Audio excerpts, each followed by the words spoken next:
Good morning बच्चों हिंदी में हम लोग काव्य सौंदर्य के तत्व पढ़ रहे थे और पिछली कक्षा में हम लोगों ने रस पढ़ लिया था और अलंकार पढ़ लिया था। आज हम लोग छंद पढ़ेंगे जो कि आपके कोर्स में है। चलिए स्टार्ट करते हैं। तो बच्चों छंद का अर्थ होता है बंधन, यानी जिस रचना में मात्रा, वर्ण, गति, विराम, तुक आदि के नियमों का विचार रखकर शब्द योजना की जाती है उसे छंद कहते हैं। यानी बच्चों कि जब भी हम शब्द का निर्माण करेंगे, ठीक है, तो हमें विशेष कर ध्यान रखना पड़ेगा कि उसमें कितनी मात्राओं का हमने प्रयोग किया है, कौन सा वर्ण हमने लिया है, कितनी गति है यानी कि लय, कौन से लय उसमें निकल रहा है, विराम कहाँ पे हमें लगाना है और तुकबंदी क्या है। अगर इन सब नियमों का हम पालन करते हैं तो जो उसके बाद जो शब्द की रचना होती है उसे हम बच्चों छंद कहते हैं। इस प्रकार छंद नियमों का एक बंधन है। छंद प्रयोग के कारण बच्चों ही रचना पद्य कहलाती है।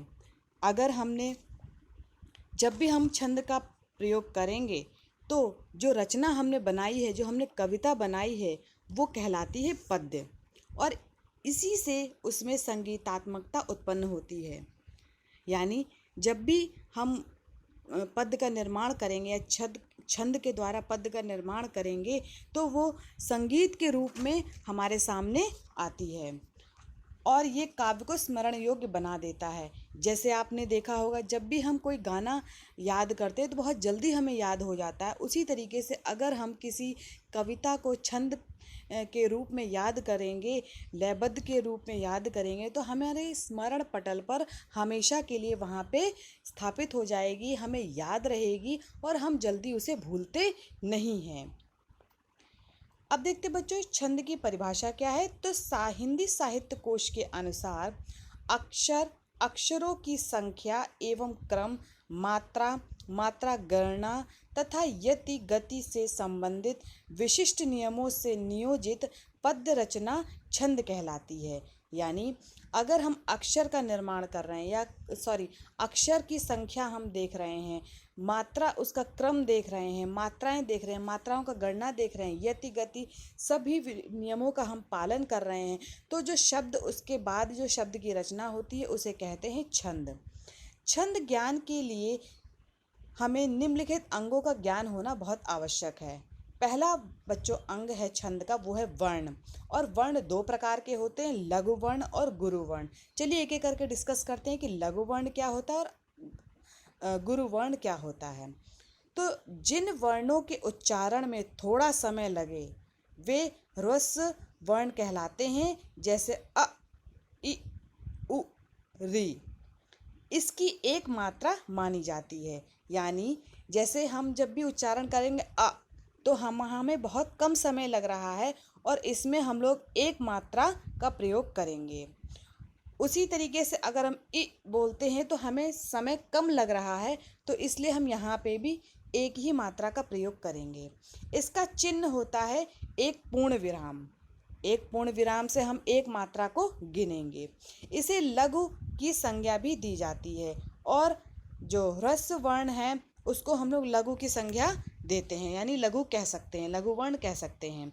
अब आता है बच्चों गुरु वर्ण। तो जिन वर्णों के उच्चारण में ह्रस्व वर्ण से दुगना समय लगे वे दीर्घ वर्ण कहलाते हैं। जैसे आ, इसमें ज़्यादा समय लग रहा है बोलने में, देखिए ई, ऊ, ए, आए, ओ, आओ। देखिए जब हम इनका उच्चारण कर रहे हैं तो हमें अधिक समय लग रहा है, इसीलिए बच्चों इनको हम लोग गुरु वर्ण कहेंगे और इसकी दो मात्राएं होती हैं और हम लोग जब इसे लिखेंगे दो पूर्ण विराम का चिन्ह बनाएंगे और इसे गुरु की भी संज्ञा दी जाती है। इसका चिन्ह बच्चों एस से हम लोग लिखते हैं। किससे लिखेंगे? एस से लिखेंगे। और ये संख्या में कितनी हम लोग गिनेंगे? दो गिनेंगे। कितने गिनेंगे? दो गिनेंगे। और लघु वर्ण को हम लोग एक गिनेंगे और गुरु को हम लोग दो गिनेंगे। और दो कब गिनेंगे? जब ये एस के रूप में हम इसे लिखेंगे। अब आती है दूसरा अंग है बच्चों मात्रा। तो किसी वर्ण के उच्चारण में जो समय लगता है उसे मात्रा कहते हैं। लघु की एक मात्रा यानी पूर्ण विराम एक तथा गुरु की दो मात्राएं यानी एस मानी जाती हैं। लघु वर्ण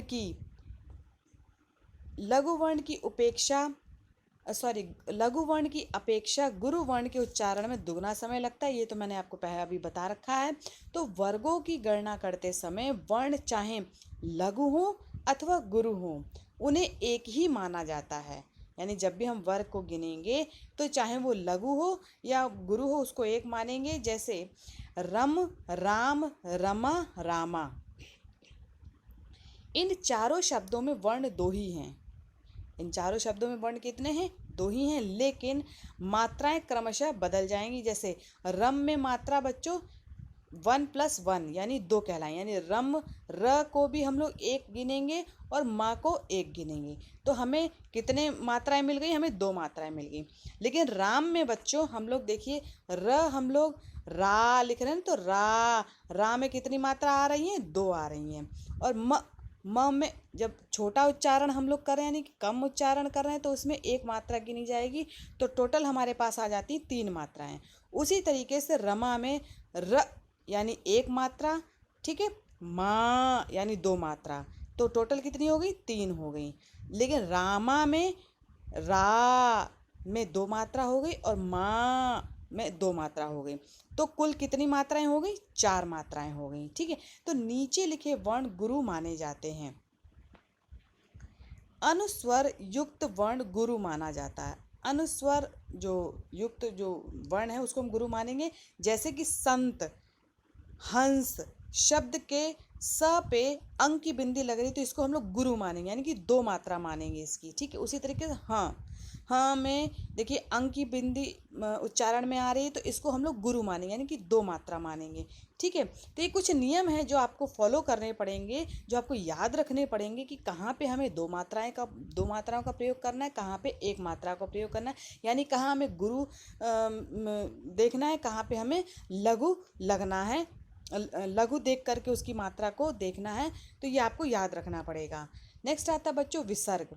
विसर्ग से युक्त वर्ण गुरु माना जाता है। जिस भी वर्ण के साथ विसर्ग लग जाता है तो हम उसे गुरु मानेंगे, यानी कि 2 मात्रा मानेंगे। और जहाँ पे चंद्र बिंदु से युक्त लघु वर्ण लघु ही माना जाएगा। लेकिन अंक की बिंदी लगेगी तो गुरु माना जाएगा, लेकिन जब चंद्र बिंदु लग जाएगी तो उसे लघु माना जाएगा, यानी कि 1 मात्रा माना जाएगा। ठीक है, संयुक्त वर्ण के पूर्व का लघु गुण गुरु माना जाता है। जैसे हमने एक संयुक्त वर्ण लिया है यहाँ पे गंध, शब्द में ग लघु है। ठीक है, लेकिन अंध यानी कि उसके साथ संयुक्त वर्ण यानी कि 2 शब्द आ रहे हैं, एक आधा वर्ण आ रहा है और एक पूरा वर्ण आ रहा है, यानी कि संयुक्त वर्ण है। तो संयुक्ताक्षर के पूर्व आने के कारण ग यानी गुरु वर्ण अर्थात 2 मात्रा माना जाएगा। यानी देखिए जो अंध है ना, अंध के पहले जो वर्ण आ रहा है वो गुरु माना जाएगा। ठीक है, जब संयुक्ताक्षर से पूर्व लघु वर्ण पर अधिक बल नहीं रहता है तब वह लघु ही माना जाता है। ठीक है, जैसे तुम्हारे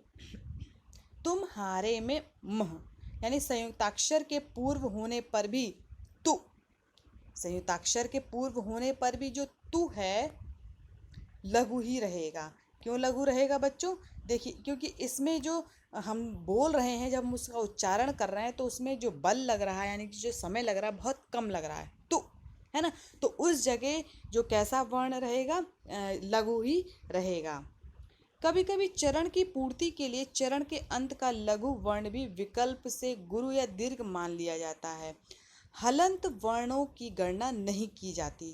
जिन वर्णों में हलंत लगा देते हैं तो उसको आप नहीं गिनेंगे, किंतु उनके पूर्व का वर्ण गुरु मान लिया जाएगा। लेकिन उससे जो पहले अगर आप वर्ण कोई देख रहे हैं, कोई लिख रहे हैं, तो वो किसके रूप में माना जाएगा? गुरु माना जाएगा, यानी कि उसकी मात्रा कितनी गिनी जाएगी? 2 मात्रा गिनी जाएगी।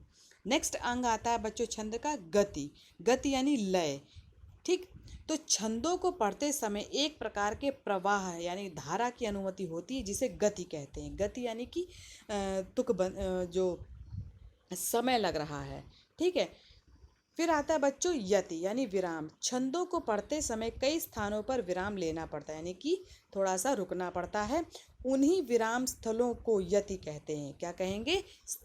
यति कहेंगे। जैसे आप कभी चलते चलते थक जाते हैं तो आप थोड़ा सा आराम कर लेते हैं, तो उसी तरीके से जब आप छंदों में भी जब आप बोलने में थोड़ा सा विराम लेते हैं तो उसको कहते हैं यति।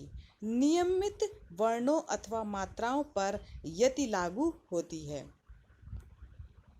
तुक तुकबंदी होती है यानी कि जैसे धारा, गारा, तो इस तरीके के जो शब्द लास्ट में आते हैं तो तुकबंदी कहलाते हैं। तो छंदों के पदांत में, पदांत यानी कि पद के अंत में जो अक्षरों की समानता पाई जाती है उसे तुक कहते हैं।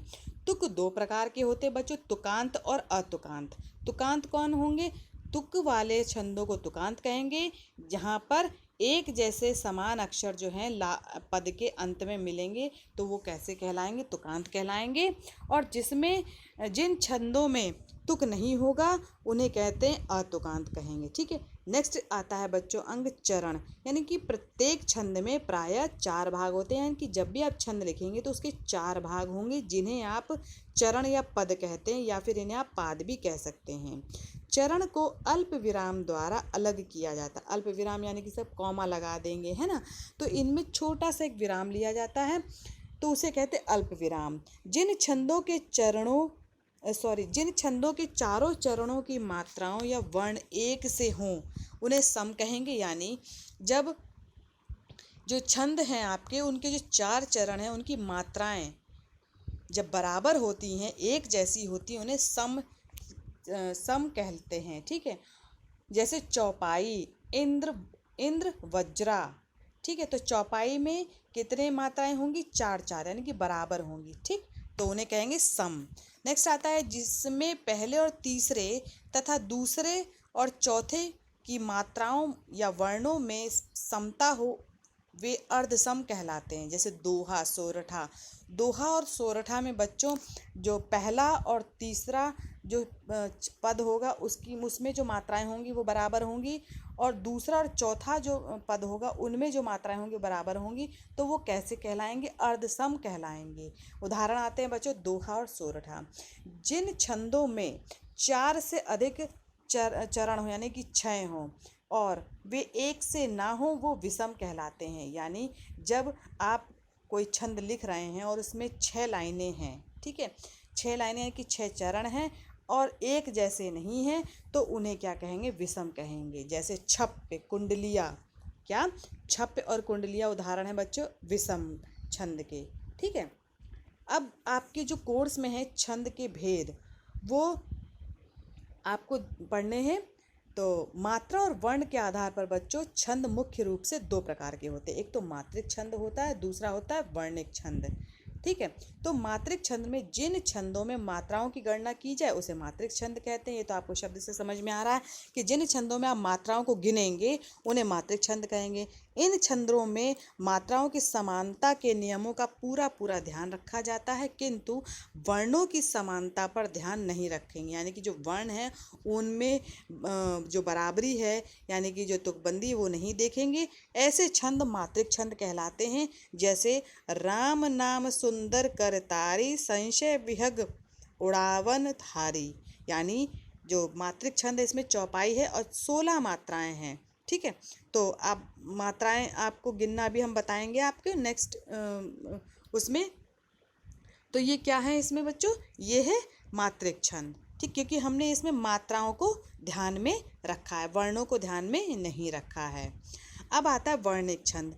केवल वर्ण गणना के आधार पर रचा गया जो छंद है वो वर्णिक छंद कहलाएगा। इन छंदों में वर्णों की संख्या और नियम का ध्यान रखा जाता है, यानी कि वर्ण कितने आप प्रयोग में ले रहे हैं उसका आप ध्यान रखेंगे। जैसे बड़ा कि छोटा कुछ काम कीजिए परंतु पूर्वा पर सोच लीजिए, यानी बड़ा, इसमें 11 वर्ण हैं और दूसरी लाइन में भी 11 वर्ण हैं, ठीक है। तो ये आपको बच्चों वर्णिक छंद कहलाता है। मात्रिक और वर्णिक छंदों के तीन भेद होते हैं, जैसे सम, अर्धसम और विषम। सम कौन से छंद होंगे? जिसमें बराबर बराबर जो संख्याएं हैं, यानी वर्णों मात्राओं और वर्णों की बराबर संख्या होती है, उसे सम कहते हैं, जैसे चौपाई। और अर्धसम कौन होते हैं? जैसे दोहा और सोरठा, जैसे अभी बता रखा था मैंने। जिन छंद के प्रथम और तृतीय एवं तथा द्वितीय तथा चतुर्थ चरणों में मात्राओं अथवा वर्णों की संख्या बराबर होती है, उसे अर्धसम कहते हैं, जैसे दोहा और सोरठा। विषम कौन से होते हैं? जिन छंद में 4 से अधिक 6 चरण हो तथा प्रत्येक चरण में मात्राओं वर्णों की संख्या भिन्न हो, उसे विषम कहलाते हैं, जैसे कुंडलिया और छप। जैसे मैंने अभी आपको पहले भी बता रखा है कि विषम कौन होते हैं, उसका उदाहरण कुंडलिया और छप है। अर्धसम में दोहा और सोरठा आते हैं और सम में चौपाई आती है। मुक्तक छंद कौन है? हिंदी में आजकल लिखे जा रहे छंद मुक्त छंद कहलाते हैं। इन छंदों में वर्ण और मात्रा का कोई भी बंधन नहीं होता, यानी किसी भी तरीके से वो लिख दिए जाते हैं। और ये तुकांत भी होते हैं और अतुकांत भी। कभी कभी तुकांत होंगे, कभी कभी अतुकांत भी होंगे। जैसे वह तोड़ती पत्थर देखा मैंने उसे इलाहाबाद में पत्थर पथ पर। ठीक है, तो ये मुक्तक छंद है। उपरोक्त पद जो है नई कविता की कविता से लिया गया और इसके लेखक जो हैं बच्चों पंडित सूर्यकांत त्रिपाठी निराला जी हैं। इसमें देखिए किसी भी तरीके का आप ना तो मात्रा को ध्यान में रखा गया, ना ही वर्णों को ध्यान में ज़्यादातर रखा गया है, तो ये कैसा छंद कहलाएगा? मुक्तक छंद कहलाएगा।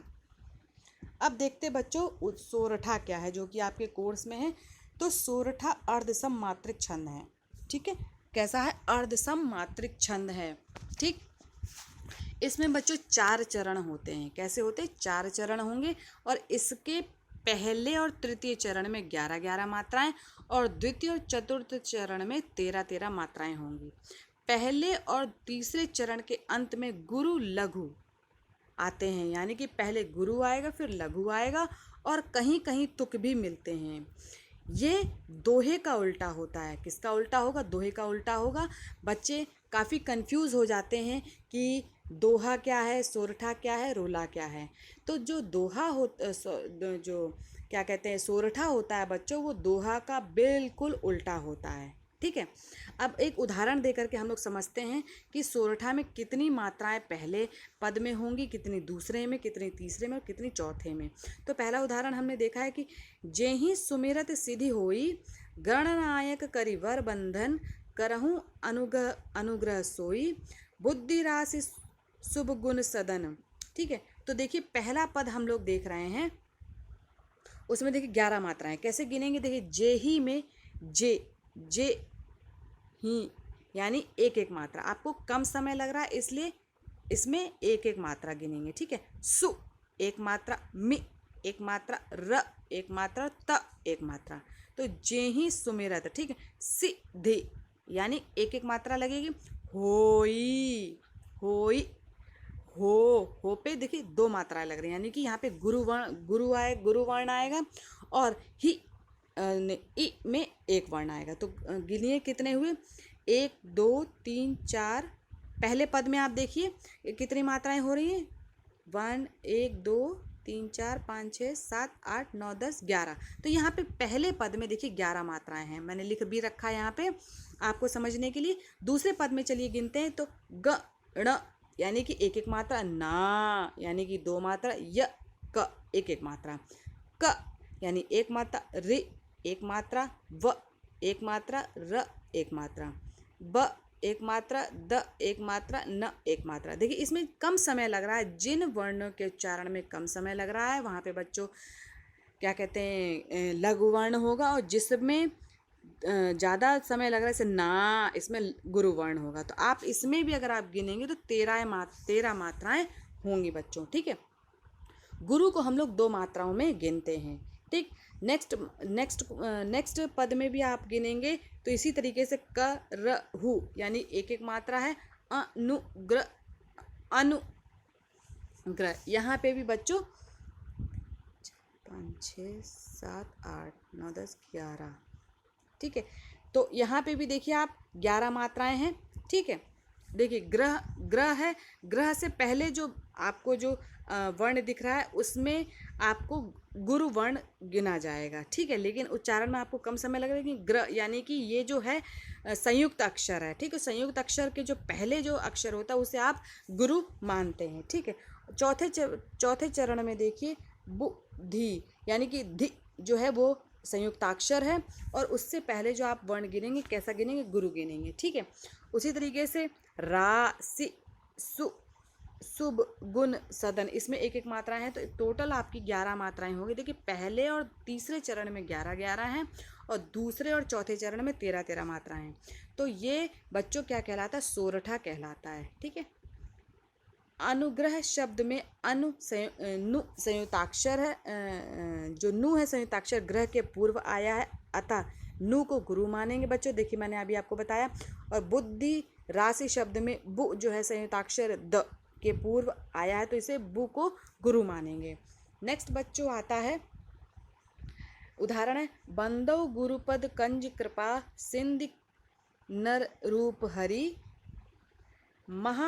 महामोहतम पुंज जासु बचन रविकर निकर। देखिए पहला पद यहाँ पे हम लोग गिन रहे हैं, बंदो गुरु पर कंज, ये पहला पद है। दूसरा पद है कृपा सिंधु नर रूप हरि, ये दूसरा पद है। तीसरा पद है महामोहतम पुंज, चौथा पद है जासु बचन रविकर निकर। यानी पहले चरण में देखिए कितनी मात्राएं गिन रहे हैं कि बंदो यानी कि जो नंद है ये गुरु माना जाएगा, 1 2 3 4 5 6 7 8 9 10 11। देखिए पहले पद में 11 है और तीसरे पद में भी 11 ही मात्राएं अगर आप गिनेंगे, और दूसरे और चौथे चरण में भी 13 मात्राएं हैं। तो यहाँ पे बच्चों क्या आएगा, कौन सा आएगा छंद, यहाँ पे सोरठा आएगा, ठीक है। अब रोला आता है जो कि आपके कोर्स में बहुत इंपॉर्टेंट है। तो इसकी परिभाषा देखेंगे बच्चों कि ये 4 पंक्तियों वाला एक सममात्रिक छंद है, लेकिन सोरठा कैसा है, अर्धमात्रिक छंद है, और रोला सममात्रिक छंद है। इसमें 8 चरण होते हैं, इसके प्रत्येक चरण में 11 और 13 के विराम यति से 24 मात्राएं होती हैं। प्रत्येक चरण के अंत में 2 गुरु आता है, ठीक है। देखिए आपको मैंने जो उदाहरण दे रखा है उसमें लास्ट में जो वर्ण बन रहा है इसमें 2 गुरु आ रहे हैं, जिसको मैंने आपको सर्कल करके भी दिखा रखा है। जीती जाती हुई जिन्होंने भारत बाजी, निज बल से बल मेट विधर्मी मुगल कराजी, जिनके आगे ठहर सके जंगी न जहाजी, हैं ये वही प्रसिद्ध छत्रपति भूप शिवाजी। देखिए आप अगर इसमें मात्राएं गिनेंगे तो इसमें 8 चरण हैं, ठीक है। पहला चरण है जीती जाती हुई, दूसरा चरण है जिन्होंने भारत बाजी, तीसरा है निज बल से बल मेट, चौथा है विधर्मी मुगल कुराजी, पांचवा है जिनके आगे ठहर, छठा है सके जंग ना जहाजी, सातवां हैं ये वही प्रसिद्ध, आठवां है छत्रपति भूप शिवाजी। तो कितने चरण हैं, 8 चरण आते हैं, ठीक है। तो प्रत्येक चरण में यानी कि पहले देखिए प्रत्येक चरण में 13 और 11 और 13 मात्रा है। तो पहला चरण में 11 है कि नहीं देखते हैं, 2 2 4 2 6 7 8 9 10 11। पहले चरण में 11 हैं और दूसरे में 13 हैं, यानी कि एक मैंने संयुक्ताक्षर जो है वो बच्चों उसमें डबल मात्रा लगेगी, यानी कि गुरु वर्ण लगेगा, ठीक है। तो उसमें 2 मात्रा गिनी जाएंगी, ठीक है। जी नो जिन्हों ने यानी कि ने में गुरु लगेगा, ठीक। भा में गुरु लगेगा, र त इसमें एक एक वर्ण लगेगा, लघु लगेगा, बा जी इसमें गुरु लगेगा, ठीक है। तो गिनेंगे 1 2 3 4 5 6 7 8 9 10 11 12 13, यानी कि देखिए दूसरे चरण में आपको 13 मात्राएं हैं कि पहला जो छंद है उसमें पूरे 24 मात्राएं हैं, ठीक है।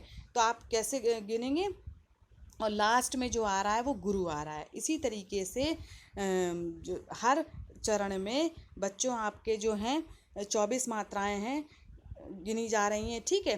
तो ये क्या कहलाता है बच्चों, रोला कहलाता है, ठीक। और रोला क्या है बच्चों, सम मात्रिक छंद है, ठीक। कैसी मात्रिक छंद? क्योंकि बराबर मात्राएं आ रही हैं, लेकिन जो सोरठा है उसमें बराबर मात्राएं नहीं आ रही। पहले चरण में 11 है, दूसरे में 13 है, फिर 11 है, फिर 13 है, यानी कि मात्राएं बराबर नहीं है हर छंद में। लेकिन रूला में हर छंद में बराबर मात्राएं, यानी कि 24-24 मात्राएं, इसलिए ये सममात्रिक छंद है। तो बच्चों यहाँ पर आपका जो छंद है वो समाप्त होता है। आपके कोर्स में केवल 2 ही छंद आएंगे। एक तो आएगा बच्चों आपका रोला और दूसरा आएगा सोरठा, ठीक है।